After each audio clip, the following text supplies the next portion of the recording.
They almost had him. They almost had him. I couldn't believe that the citizens of Haddonfield almost killed Michael Myers in this movie. But then, like any movie villain, not just Bond villains, but several times throughout the course of this very franchise, like in the last, I guess Laurie was stabbed in the side, but she should have been like, damn it, I'm going to make sure that he doesn't come out of this house.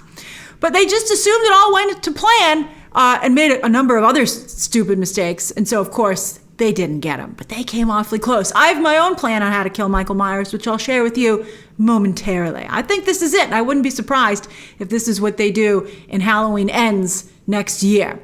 I think this is what they're building towards. And also, as we've always discussed before, if people made smart choices during these horror slasher films, you wouldn't have a movie. They would just be over right away because they would succeed. So yes, hello and welcome to my spoiler review for Halloween Kills, a film I did not particularly enjoy while I was watching it, but I'm surprised at what a good time I'm having discussing it. So I guess that's a good sign for this movie and this trilogy, which is, it's, by the way, speaking of a trilogy, this is very much the middle chapter in David Gordon Green and Danny McBride's series of films. Although it still seems like its own story. Like Dune just ends and you're like, oh man, it felt like it was still part of a larger story, but I felt like there were still arcs that were contained within this film. Now here in this chapter, instead of Laurie Strode and her own family, we focus on the citizens of Haddonfield, which I thought was a really interesting choice. In fact, at one point, Officer Hawkins even reveals that Michael's not even interested in Laurie. He's like, he's not into you. It's not his, Laurie is not Michael's obsession. Michael's psychiatrists have manipulated him over the years. And it was Hawkins who is responsible. Laurie doesn't even have the responsibility of Michael Myers, waltzing all over town, because Hawkins was the one who, it's revealed, kept him from being killed by an angry mob of police officers back in 1978, because at that point he felt Michael still deserved a fair, judgment. Police officers are not judge, jury, and executioner as long as you're not dealing with a malevolent, evil force, apparently. So that's right. The franchise is bigger than Laurie Strode, and the producers want to make sure she and you know it. So it turns out that all Michael Myers wants to do is just go home again. He can go home again, it seems. And so this is how I think they should kill him. They should just set his childhood home on fire with him in it. I don't think he would leave it. I don't think he'd try and get out like he does out of Laurie's burning cabin at the beginning of this film. I think he'd go down with the ship, so to speak. I think that's clearly what they're going to do. I'm surprised anybody left it up. I think that thing should have been ripped down. And it's interesting, Big and Little John, the gay couple who are living in it. I have this later in my notes, but I guess it's, appropriate to bring it up now. But they spent so much money to fix it up. I just thought it was fascinating. And they were very aware that they were living in the Michael Myers home. I was like, who would buy this home? And why would they be so interested in it? Why would they invest money into it? It was interesting. It gave depth to those scenes because you were like, wow, what's the bigger story here? So that was an interesting choice that I would love to know more about. But I think that part of Halloween, the franchise's charm, is that they don't fully explain things, which I think also helps them, because I think if tried to, some of this stuff wouldn't make sense. All right, so as for almost killing Michael Myers, I think they had a real good plan when Karen took his mask off. And she's a little bit of a Karen, to be honest with you, her character. She's not only actually named Karen, but she acts like one. But she took off his mask in one of her rare heroic moments where she was saving her daughter. And I don't know why they ever let him get it back. I would burn that thing as soon as I got my hands on it. And who goes to a Michael Myers beatdown without a can of gasoline and some matches? I mean, you guys had all night to prepare for this. Although I guess Laurie tried to burn him and that didn't work either. I don't know if he is killable, but I think if he is, it would be when his mask was not on his face. He seems to lose some of his power that way. And I thought that seeing him from behind and that, his balding head and, that he seems more human and vulnerable, I thought that was really interesting. And so I thought that scene was done very well, with Karen running through the houses holding his mask. And then for some reason, she left it there. She could have just stood there with it, and then when he came into the circle, pull back, burn it, and then take him down. Just like they got his knife away from him. And then Karen's like, no, I got to kill him with the knife myself. And she stabs him in the back, right where he can grab it. And of course he grabs it. I mean, who leaves him with the knife? You know, it's like none of these people have ever seen a horror movie where the guy pops up at the very end and he's not dead. That's exactly what happened. It was crazy.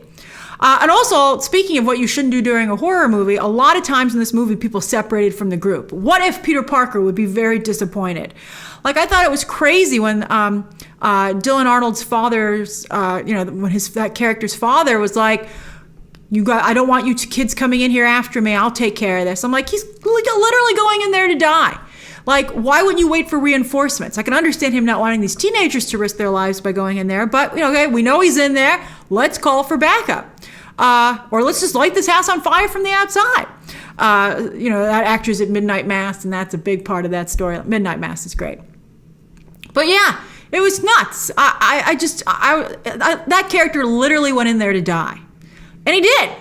So speaking of dying, Michael Myers just likes to kill things. I thought it was heartbreaking when he killed Dylan Arnold's character on the stairwell anyway, when he was coming down. He just, it seems like a child. He is supposed to, he's emotionally stunted, just wanting to kill things, hurt animals, rip wings off of flies, stuff like that. But I think that the franchise wants to have it both ways. They're like, yes, he does have that kind of mental illness, but he's also impervious to bullets. And you're like, where does that come from? And they're like, they try and create this quasi-mythological character in Michael Myers where he's like the embodiment of evil. And again, they don't really try to explain it because I don't think it is explainable. But you're like, well, is he insane or is he in the embodiment of evil? And how did he become the embodiment of evil? Did he make a deal with the devil before he killed his sister? He was just looking out a window. Like, is he mentally insane, or is he an evil being of supernatural powers, I guess is the right word. And I don't know if you can have it both ways, to be honest with you. Although maybe that's what Halloween is, just barely having it both ways, and because they don't explain it, they kind of can. Now, as for the citizens of Haddonfield, I liked this angle a lot. I liked being at the bar. Who would leave the bar? The bar seemed very safe to me. I'm like, you're all together. There really aren't any windows to this thing. It has an in and it has a back door and a front door. There's safety in numbers. I think they should have just partied the night away, quite frankly. But anyway, I liked the bar setup. I like that you start with newer people who live in town, Vanessa and Marcus, who were, of course, in the first movie as the doctor and nurse. I like that it was actually the flip, that he was the nurse and she was the doctor, even though their costumes were different. I thought that was cute. And then, of course, they have some annoying people come sit behind them who turn out to be Tommy Doyle, Lonnie Elam, and Lindsay Wallace, who, of course, are blowing off a little steam because they're all Michael Myers survivors. I thought that was great. And I like, by the way, when Vanessa and Marcus are trying to go to their car, and they think that it's Michael Myers in there. And I think, Vanessa told her husband, go check. And he's like, I'm not going to go check. That thing that always white people are the ones who are going and doing these crazy things in horror movies. And I think they stayed true to that for a little bit, which was funny. But it turns out it was another escaped mental patient and that played into the angry mob storyline. But first I want to talk about the vigilantism that comes up here, where the citizens of Haddonfield go, hey, the police haven't been able to handle this. We're going to take care of Michael Myers ourselves. Like they used to in the olden days when they had the Salem witch trials and they decided to take care of things themselves. Angry mobs are never a good idea, as this movie illustrates. Although even they, of course, couldn't take care of Michael Myers. They need like a Van Helsing. The law can't get him. The neighborhood watch can't get him. I guess they need Laurie Strode. Is the final girl in this kind of mythological setup the only one who could take care of this sort of evil? That would be an interesting idea, I think, to some degree. But again, this movie tries to have it a little bit both ways, or maybe they'll explore that more because the mob didn't work as well. But speaking of the mob, I thought it was interesting at the hospital, they see, the guy's like 3 feet shorter than Michael Myers. I don't know why anybody was confused as to whether or not that was Michael Myers, but they were. And Karen tried to save him. I thought the mental patient might try and kill her. So she tries to save him. I don't think her plan was that good. All she did, though, was buy him enough time for him to commit suicide by jumping to his death from the hospital. And I gotta say, I don't really think anybody took anything from that within the film. I hope people watching the movie take something away from that storyline. But it was an interesting thing to put in the movie, even though I don't think it was entirely well done. But I thought that was interesting. Then they really focus a lot on the ineffectiveness of law enforcement to capture Michael Myers, to control the mob. But I thought that was the 1978 opening, I thought really made law enforcement look good. in my opinion, because, they were chasing after Michael Myers. They weren't like, whoa, let's just call the National Guard and pretend we can't find him. I mean, the fact that they went into Michael Myers' childhood home to try and get him, I guess to some degree they didn't know what they were dealing with at that point, but that was incredible. And they were going around warning people to go back in.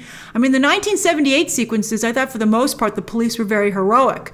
They did cover over Hawkins accidentally shooting his partner, but, he did it because he was trying to get Michael Myers, and he was a rookie, and his shot wasn't as good. I mean, that was an impossible situation that Hawkins was put in. So I wouldn't, obviously there's some horrible things with police brutality and covering up crimes, but I don't think that's what this movie was trying to go into here. So, these are very difficult subjects, and I don't really know if Halloween is the movie to address them in, but kudos to it for even trying.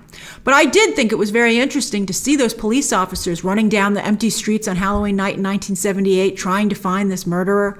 I thought that stuff was really thrilling and really well done, and I just couldn't believe that they went into the house. I was like, wow, those guys are heroes. And also the firefighters. And so then when they, in the current setting, when they go into Laurie Strode's home and they're trying to they're trying to put out the fire and rescue whoever might be in there, it made it particularly callous and cruel that these people, these first responders, were murdered by Michael Myers, and they had put themselves in harm's way because they were heroes. I mean, that was really tough. That was one of the hardest things to watch in the movie. I felt bad, as I said in my non-spoiler review, for everyone who was killed. Everyone in the movie seemed like such nice people, except for those darn kids. And that's the callousness of society that I think the movie also underscores a little bit. Not just Michael Myers, but the mob, right? They said, Michael has turned us into monsters as well. And I'm like, I think it's society, right? I mean, you can't blame that on Michael so much. But then also those trick-or-treaters who, of course, target the gay couple living in Michael Myers' home, Big and Little John, and they're so mean when Kyle Richards tells them to make a run for it. Those little kids were mean. And the little kids who were beating up Tommy Doyle, I think it was Tommy Doyle, and in the beginning, in the flashback, right? I mean, there's cruelty everywhere. I'm not quite sure what the movie was trying to say in that regard, but that was interesting. All right, now let's talk characters. And of course, we have to start with Jamie Lee Curtis, who I've seen do much better work. This was really over the top. She was trying to do like a take on Sarah Connor here, but like a parody. I did not particularly care for her performance here. I thought she didn't make Laurie particularly sympathetic or interesting. She was just running around like a chicken with its head cut off. She didn't seem to have a plan. And I didn't particularly care for Jamie Lee Curtis's performance in the last movie either. She's no Neve Campbell.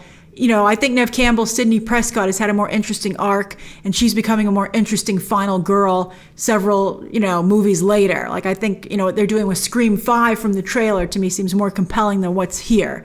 I mean, in some ways, Laurie seems as unhinged as Michael Myers. So I didn't care for that too much. Also, her character is largely sidelined throughout the film. Judy Greer and Andy Matichak. Andy Matichak I thought was fantastic in the first movie, and even though she doesn't have as much to do here, she also stands out. And they, of course, these are Laurie's daughter and granddaughter, and it's this idea of the final girl legacy, right? And you have Karen, the mom, Laurie's daughter, who's fought against it her whole life. And then you have her granddaughter who's embracing it. She's like, heck yeah, I'll join the mob to go and to find Michael Myers and kill him because I'm Laurie Strode's granddaughter. That means I kind of have special powers. I mean, I think she kind of felt that way. But not only did she feel she had special powers and an invulnerability to a degree, but a responsibility. I thought that was cool. And I think they should have done more to explore, especially because Karen gets killed at the end of the movie. I think they should have done more to explore fighting against and embracing the final girl legacy. I think that's very cool. Well, there's a lot of really cool half-baked ideas here. So again, that's why I think the movie really sticks with you, because you're like, oh, that's really cool. You didn't do very much with it, but I like that you had it in there. Do you get points for just having it in there? I think you do, but not as many points as if you did it well. Then Dylan Arnold, I thought that he was even more likable here. And as I said in my non-spoiler review, in the beginning of the movie, when he runs up to find Hawkins, and he just doesn't run to safety to protect himself, but, scales the fence in a skirt, no less, because he's in drag from the Halloween party. And, to show a character in drag being so heroic and saving this guy and trying to talk him and keep him with him, having this, the sense of mind to look at his name tag so he could really engage with him. That was great stuff. And I just thought it was really wonderful to show that. And I felt particularly bad when Dylan Arnold was killed at the end of the movie. He was just such a kind person. I was like, wow, Michael Myers, you're just going way too far. Anthony Michael Hall, he ate this role up. He just did the perfect amount of camp, and he really can glare his eye. And then David Gordon Green directing did a great job with the shadow. Several times throughout the movie, he'd be like, yeah. And then, of course, even when he died, he was like, oh my God, this did not go the way I thought it would. And you're like, of course it didn't. You're in a slasher movie. And also, you were responsible for that mental patient killing himself, so there had to be some comeuppance for you, buddy. But Anthony Michael Hall did a fantastic job. He was fantastic. Kyle Richards, I liked the bangs, a play on her character, when she played the role as a child actress. I thought that, I was happy that even though she's totally stunt casting, because of course she's on Real Housewives of Beverly Hills, she didn't come across in the film as stunt casting. I thought she blended, as I said in my non-spoiler review. I thought she held her own in the scene. I thought she did a nice job. She interestingly, now that I think about it, she had like a 1970s style of acting still. So it's like Kyle Richards is Frozen in the acting lessons that she took as a child. But I had respect for her for putting the bricks in the pillowcase, and she actually got away by hiding, where the tree was, and she managed to do it. I thought she did a great job. I thought she was great. I thought that Kyle Richards wasn't just being like, oh, hey, I'm in Halloween Kills, isn't this cool? She was like, no, I had an actual part, and I'm going to play this character all grown up. And I thought that was great. Then Carmela McNeil and Michael Smallwood, whose small part in the last movie turned into full roles here, I thought they were great. I thought their banter at the bar was really awesome. I thought they played the switch really well of at first being annoyed with these people, but then understanding where they were coming from for being so rowdy and then befriending them. I thought that was cool. And I thought it was great that they were like, yeah, we're going to be vigilantes too. And they did so in a realistic way. And I just felt so bad when both of them were killed. I was like, not Vanessa and Marcus. They were so nice. I felt really bad and they were killed in such horrible ways. Wow. It's a slasher movie, but I was glad they got like their own legit scenes and agency within the movie. And then finally, Scott MacArthur and Michael McDonald. I've never seen Scott MacArthur before, but we've seen Michael McDonald, of course, in a lot of stuff. But I thought they did a wonderful job as Big and Little John, the gay couple who lived in Michael Myers' home. I thought that they were really fantastic characters. I thought they did a really interesting job. I think they didn't fall into stereotypes or comedic relief, which is very unfortunately the way such characters are sometimes portrayed in slasher films. Like even Freaky had an LGBT main character, but then, it was like comedic relief only. So this was great. I liked their characters so much I would have liked to have known more about them. And I thought that Michael McDonald got that great line of, Michael, you've come home. I almost hoped that maybe Michael Myers would spare him, but he didn't. Posing their bodies like their photo, but switching up the position? And then the way Michael Myers stabbed that woman's husband in the back, impaling him on the table while she watched, like making art. Like, it's like Michael Myers was like in a mental institution arts and crafts class. I guess that, of course, there's a history of mental patients doing that, but it was really disturbing. And so, again, that, made the film not fun to watch, in my opinion. But again, as I said, a lot of really fascinating intellectual half-baked ideas here that are introduced but not really executed. But that's kind of what Halloween is. It's a stew. Is it fully cooked? I don't know. But what did you think? I thought it was okay. I thought it was a good movie for the holiday. So that's my spoiler review of Halloween Kills. I'd be very interested to hear your thoughts on all these different subjects down below. There's a lot to talk about. Thank you for going over it with me. Subscribe today. And of course, as always, you can check out some more videos right now.